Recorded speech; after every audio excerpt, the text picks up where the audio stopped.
to AR Academy. Today we are going to start a series of Grade 10 CBSE, Grade 10 CBSE Science. Okay तो जैसा कि आप सबको पता है कि हम लोग ग्रेड 10 CBSE साइंस की एक सीरीज चालू किए हैं। इस सीरीज में आपको कंप्लीटली A to Z सारे चैप्टर कंप्रिहेंसिव मैनर में बड़े डिटेल तरीके से आपको समझने को मिलेगा। यहाँ पर आपको A to Z एक्सरसाइज के क्वेश्चन, आपको A to Z एक्सपेरिमेंट से रिलेटेड क्वेश्चन, हॉट्स के क्वेश्चन, सारी चीजें आपको मिलेंगी। तो AR एकेडमी में फिर से आप सभी का स्वागत है। मैं रवि प्रजापति आप सभी के लिए लेकर आया हूं chapter number 1 chemical reaction and equation. चलिए समझते हैं इस चैप्टर को। जैसा कि आप सबको पता है chapter number 1 chemical reaction and equation ये केमिस्ट्री से बिलोंग करता है। ये केमिस्ट्री से बिलोंग करता है। इसमें हम लोग बात करेंगे केमिकल इक्वेशंस की, हम लोग बात करेंगे केमिकल रिएक्शंस की। बट केमिकल रिएक्शंस को स्टार्ट करने से पहले क्या क्वेश्चन आपके दिमाग में नहीं आ रहा है कि ये केमिकल क्या है या फिर केमिकल रिएक्शन क्या है? तो मैं आपको एक चीज बताऊं, मैं सिर्फ यही चीज कहना चाहता हूं कि ये जो केमिकल रिएक्शन है वो एक टाइप का चेंज है। आप अपने सराउंडिंग में बहुत सारे चेंज देखते हैं। जैसे कुछ दिनों पहले रॉ मैंगो था, कच्चा आम था, कुछ दिनों बाद वो राइपन हो गया, पक गया।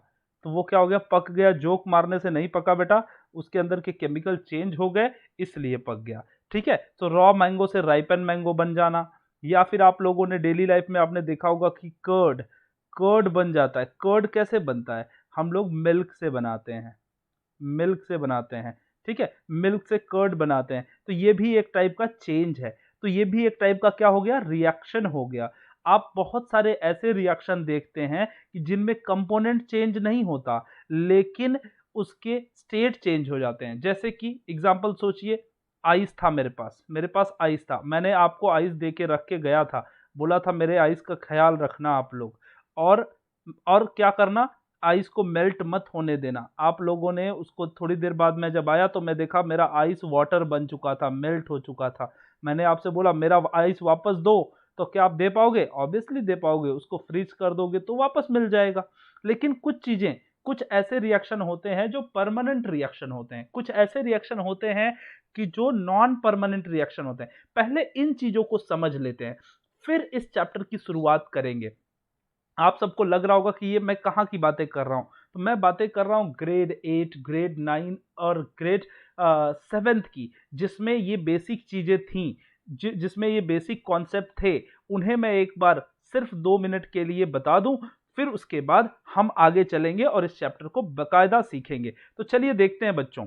पहले हम सीखेंगे चेंज। जैसा कि आप सबको पता है चेंज, चेंज जो चेंज होता है, चेंज आप अपने सराउंडिंग में बहुत सारे चेंज देखते हैं। आप क्लाइमेटिक चेंज देखते हैं, वेदर चेंज देखते हैं, आप कोई एक मटेरियल दूसरे मटेरियल में कन्वर्ट हो जाता है। जैसे कि आपकी मम्मी सब्जी बना रही थी तो कच्चा सब्जी था, बहुत कड़क था, पोटैटो बहुत टाइट था, लेकिन थोड़ी देर बाद आपने देखा कि पोटैटो बहुत नरम हो गया था, पक गया था। ठीक है, तो आप चेंज, बहुत सारे चेंजेस देखते हैं। इसमें दो मेजर चेंज होते हैं, chemical change and physical change. Physical change and chemical change, दो मेजर चेंजेस हैं। पहले समझते हैं फिजिकल चेंज क्या है। What is physical change? Physical change is a change which is a temporary change, temporary change, it's a temporary change। Temporary change का मतलब ये होता है, ये एक ऐसा चेंज है जो परमानेंट चेंज नहीं है, टेम्पररी चेंज है। इसका मतलब ये है कि एक बार ए से आपने मान लीजिए बी बना दिया, let's say you made it like from A to B, if you converted A to B, so you can get the A back from B, means what? A से B अगर आपने बना दिया तो B से वापस आप A बड़े आसानी से बना सकते हैं। इस टाइप के चेंज को टेम्पररी चेंज कहा जाता है, पहली बात। दूसरी बात क्या है कि ये जो चेंज है इसमें component do not change, component remain same, remain same. ये एक ऐसा चेंज है जिसे हम कहते हैं कंपोनेंट रिमेन सेम। इसमें कंपोनेंट चेंज नहीं होता। जैसे कि एग्जांपल देख लीजिए, H2O आइस था जिसको बोलते हैं H2O सॉलिड। H2O सॉलिड से आपने कन्वर्ट कर दिया H2O लिक्विड में। अगर आप ध्यान से देखेंगे तो यहाँ फेजेस, इन दोनों के फेजेस जो हैं वो अलग हो गए हैं, लेकिन H2O अभी भी H2O ही है। तो इस टाइप के चेंज को क्या कहते हैं बच्चों? Physical change. फिजिकल चेंज एक ऐसा चेंज है जिसमें जो टेम्पररी चेंज होता है और जिसमें कंपोनेंट चेंज नहीं होते, सिर्फ फेजेस चेंज होते हैं। मतलब दूसरा पॉइंट क्या लिखेंगे आप? Only phase change, no component change. तो कंपोनेंट चेंज नहीं होता, उसे हम लोग क्या कहते हैं? उसे हम कहते हैं फिजिकल चेंज। अब हम बात करेंगे दूसरा वाला जो टाइप है केमिकल चेंज की। केमिकल चेंज देखिए, ध्यान से समझिए तो आपको समझ में आएगा केमिकल चेंज क्या है। केमिकल चेंज एक ऐसा चेंज है जिसे हम कहते हैं परमानेंट चेंज। परमानेंट चेंज क्या कहते हैं? Permanent change. मतलब एक ऐसा चेंज है जिसको सिंपल फिजिकल मेथड से, सिंपल फिजिकल मेथड से, सॉरी फिजिकल मेथड से आप सेपरेट नहीं कर सकते। You can't separate it from simple physical method. First point. Second point is what? Component do change. Component do change. Okay, we can say new component form, new component, or we can say new substance form in this process. तो ये process में नया substance बनता है। इस process में क्या होता है? नया सब्सटेंस बनता है। Component do change. कंपोनेंट क्या होते हैं? चेंज होते हैं। इसका मतलब एक चीज क्लियर है कि आपको अगर ए से बी कन्वर्ट करना है, अगर आपने ए से बी कन्वर्ट किया तो वो कंप्लीटली चेंज हो जाएगा। ए की प्रॉपर्टी ऑफ ए और the property of reactant will be totally different than the property of product. Property of reactant will be totally different than the property of product. आप बोलोगे sir कैसे, कोई example बताइए sir. आप बोलेंगे देखिए मैं एग्जांपल बताता हूं। एग्जांपल क्या है इसमें? मान लीजिए सोडियम है। सोडियम का नेचर क्या होता है? बहुत रिएक्टिव होता है, बहुत जल्दी ऑक्सीडाइज हो जाता है। अगर आप पानी में पुट करेंगे तो आग लग जाती है, इतना डेंजर होता है सोडियम। तो सोडियम को आप हाथ में नहीं रख सकते। आप सबको पता है सोडियम को हम केरोसिन के बॉटल में रखते हैं, केरोसिन के अंदर रखते हैं। ठीक है, तो ये चीज आपको सोडियम के बारे में पता है। क्लोरीन एक ऐसी गैस है जो कि एक टॉक्सिक गैस में आती है और आपको आपकी आंखों में बर्निंग सेंसेशन देती है, आपकी आंखों में जलन पैदा करती है, ब्रीदिंग में प्रॉब्लम आपको हो सकती है। बहुत सारी इश्यूज हैं क्लोरीन गैस के। ठीक है, तो क्लोरीन भी एक डेंजरस गैस है। ये दोनों गैसेस, ये दोनों सब्सटेंस को अगर आपने मिला के एक नया चीज बनाया जो कि एक ऐसा सब्सटेंस है जिसे आप खाए बिना नहीं रह सकते, जिसे आप खाते हो डेली लाइफ में, जिसे हम कहते हैं टेबल सॉल्ट। क्या कहते हैं? Table salt, sodium chloride table salt. इस टेबल सॉल्ट का आप दैनिक जीवन में यूज करते हो। तो कहीं ना कहीं आपने देखा कि दो रिएक्टेंट को मिक्स करके आपने एक नई चीज बनाई जिसकी प्रॉपर्टी उनके रिएक्टिव स्पीशीज, उनके रिएक्टेंट से अलग होती है, और इसे ही कहते हैं केमिकल चेंज। इसे ही कहते हैं केमिकल चेंज। अब बोलोगे सर क्या मैं वापस सोडियम और क्लोरीन, सोडियम क्लोराइड से पा सकता हूं? ऑब्वियसली पा सकते हो बेटा, बट आसानी से नहीं। You can't get it by the simple physical method, you can't get it by the simple evaporation और distillation method. You can't get it, you have to apply the complex method like electrochemistry.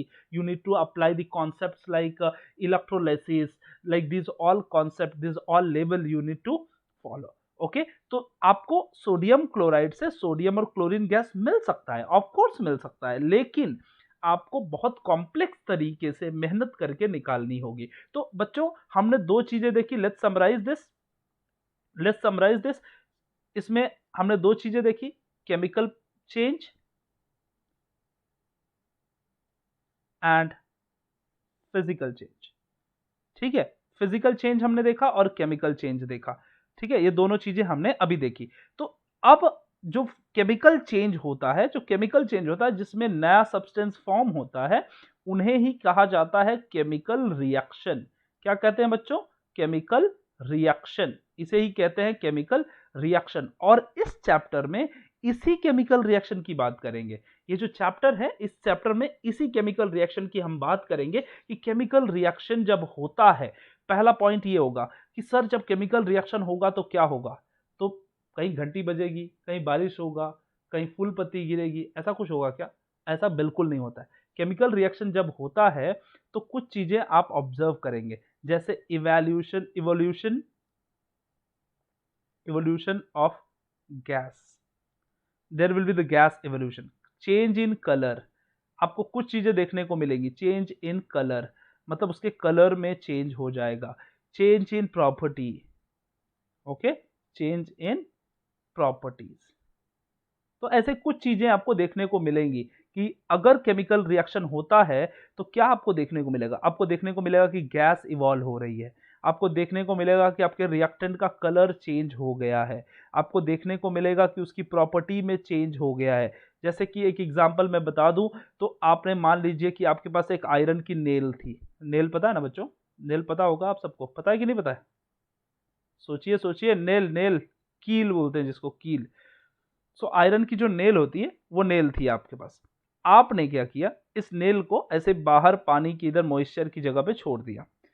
एक दिन बीत गया, आपने देखा वैसे ही nail थी। 2 दिन बीत गया, तीसरे दिन आपने देखा कि उस नेल के ऊपर ब्राउन ब्राउन कलर के कुछ पार्टिकल जमा हो गए हैं। ब्राउन ब्राउन कलर के, ब्राउनिश हो गया, मतलब वो अपने ओरिजिनल कलर से अलग हो गया, ब्राउनिश हो गया। तीसरे चौथे दिन बाद आपने देखा कि उसके ऊपर और डार्क और ज्यादा सा पपड़ी जैसा बनने लगा है, और जैसा। ये क्या है? ये क्या है? तो आप, वो क्या हो जाता है, आयरन जो था, आयरन वो क्या हो गया, ऑक्सीडाइज हो गया। Iron got oxidise and turn up into the rust. क्या हो गया, रस्ट में कन्वर्ट हो गया। तो जब रस्ट में कन्वर्ट हो गया तो आपने क्या क्या चीजें देखी? आपने देखी कि उसके कलर चेंज हुए, यस हुआ। आपने देखा कि उसके प्रॉपर्टीज में चेंज हुआ, यस, थोड़े बहुत प्रॉपर्टी में भी चेंज हुआ, यस। तो हम लोग क्या बोल सकते हैं कि yes, when ever the reaction will happen, you will be able to see the evolution of gas, you will be able to see the change in color, you will be able to see the change in properties। ये सारी चीजें आपको observe करने को मिलेंगी। तो चलिए बात करते हैं इस चैप्टर नंबर 1 को, जो कि बहुत अमेजिंग चैप्टर है। आपको काफी कुछ सीखने को मिलेगा इस चैप्टर में। और आई प्रॉमिस यू कि लाइक जब आप ये चैप्टर सीख लेंगे तो I am sure that you will be having enough content to understand the chemical reaction. Okay, तो चलिए इस क्वेश्चन को, इस केमिकल रिएक्शन को टेक्स्ट बुक में देखते हैं कि क्या दिया है, तो समझते हैं। Consider the following situations of daily life and think what happens when milk is left at room temperature during summer। During summer, summer season में अगर दूध को, मिल्क को रूम टेम्परेचर पे ऐसे ही लॉन्ग टाइम के लिए छोड़ दिया जाए तो आपको पता है कि सॉरिंग ऑफ मिल्क होता है। सॉरिंग ऑफ मिल्क मतलब क्या होता है? मिल्क प्रेसिपिटेट हो जाता है। मिल्क, लोग बोलते हैं ना दूध फट गया, दूध फट गया। तो मिल्क फटता नहीं, ब्लास्ट नहीं होता उसमें। उसमें क्या होता है कि milk, if you leave it at room temperature, so what will happen during summer? So it will get precipitate, it will get change। okay, an iron tawa, अगर आयरन का तवा है या फिर pan, nail is left expose to the humid atmosphere.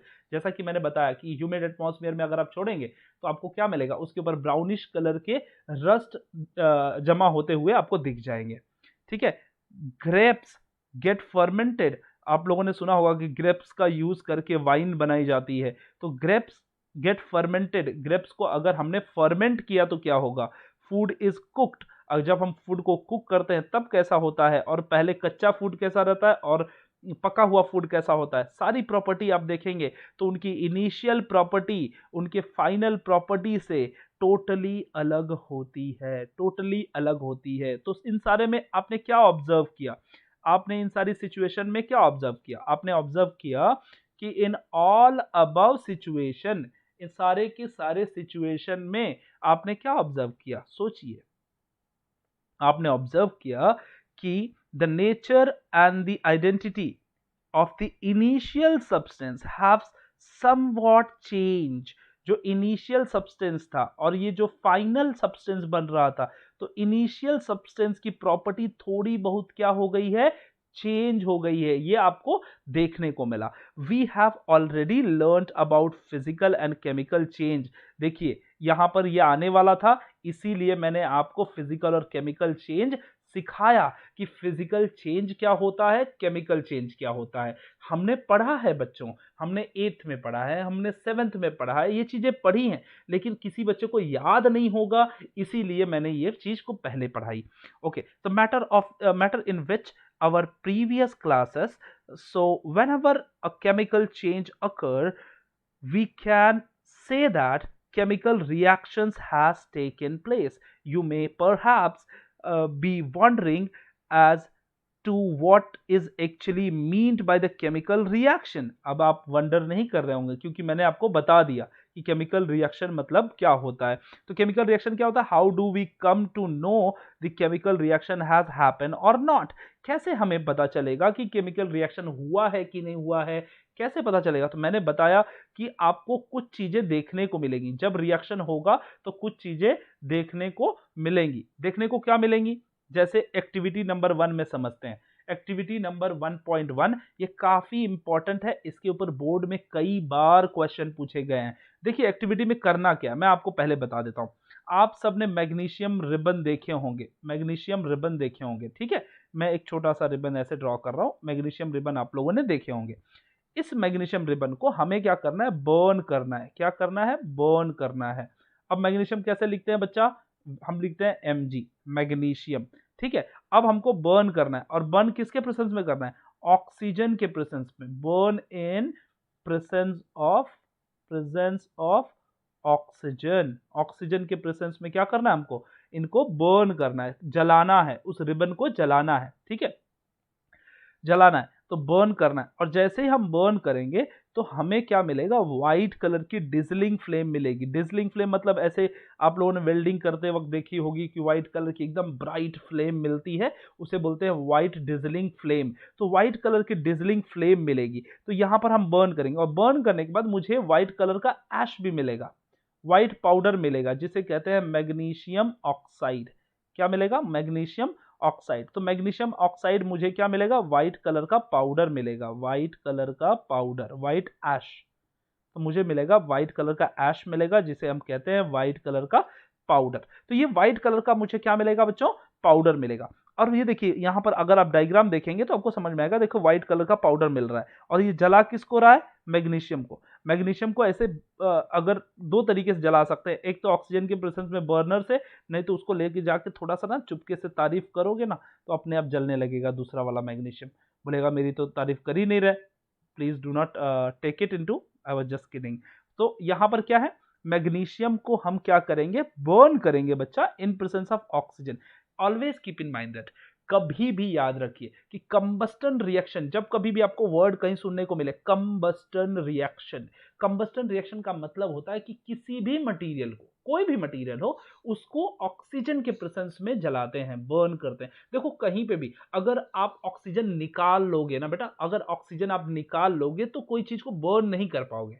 क्यों, क्योंकि oxygen एक ऐसी गैस है जो जलने में सहायता देती है, खुद नहीं जलती है। ऑक्सीजन एक ऐसी गैस है जो खुद नहीं जलती है, लेकिन दूसरी गैस को जलने में सहायता देती है, हेल्प करती है। तो that's why we are taking the oxygen, and oxygen लेने की कोई जरूरत, स्पेशल कोई ऑक्सीजन सिलेंडर की जरूरत नहीं है, इसमें सिर्फ आपको एयर लगेगा, एयर, उसके अंदर इनफ ऑक्सीजन है बर्न करने के लिए। तो आप देख लीजिए मैग्नीशियम को हमने ऑक्सीजन के प्रेजेंस में बर्न किया, क्या मिला मुझे, मैग्नीशियम ऑक्साइड। इसको बोलते हैं व्हाइट कलर का पाउडर, जो कि इस डिश में देख सकते हैं आप, मैग्नीशियम ऑक्साइड का पाउडर मिला।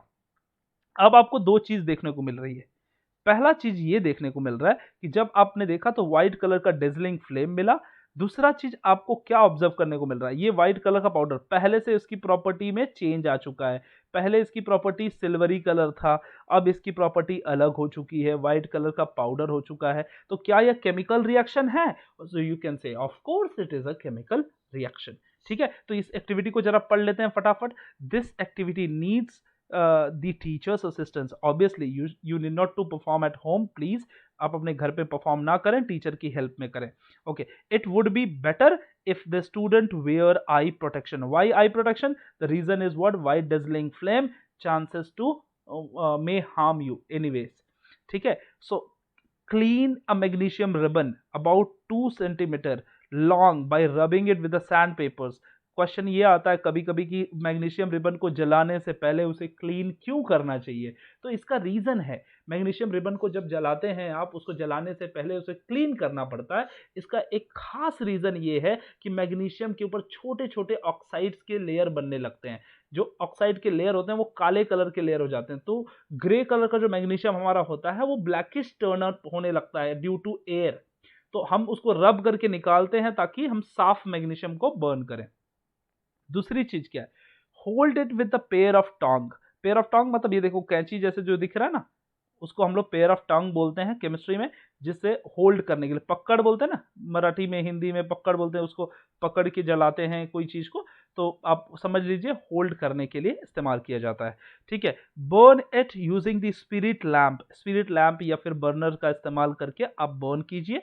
And collect the ash when the form in wash glass. जो भी ऐश बनती है, जो भी राख बनती है, उस राख को क्या करना है? जमा करना है। और जमा करके फिर क्या करना है आगे देखेंगे हम लोग। ठीक है, तो हम लोगों ने क्या किया? मैग्नीशियम ऑक्साइड को बर्न किया और मैग्नीशियम को बर्न करके ऑक्सीजन में मैग्नीशियम ऑक्साइड प्राप्त किया, बनाया। ठीक है, अब देखती है क्या होता है इस रिएक्शन में।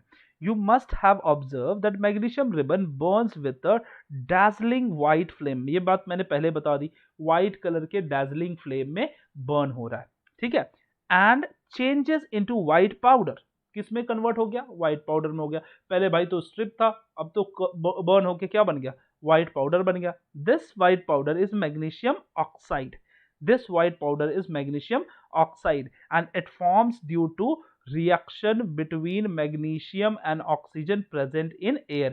कैसे हुआ ये मैं रिएक्शन में यहां लिख देता हूं। Magnesium react with oxygen to form magnesium oxide, to form, एक second, magnesium oxide. Okay, so it forms magnesium 2MgO। यहां पे अच्छे से लिख देता हूं जरा मैं, 2MgO मैग्नीशियम ऑक्साइड।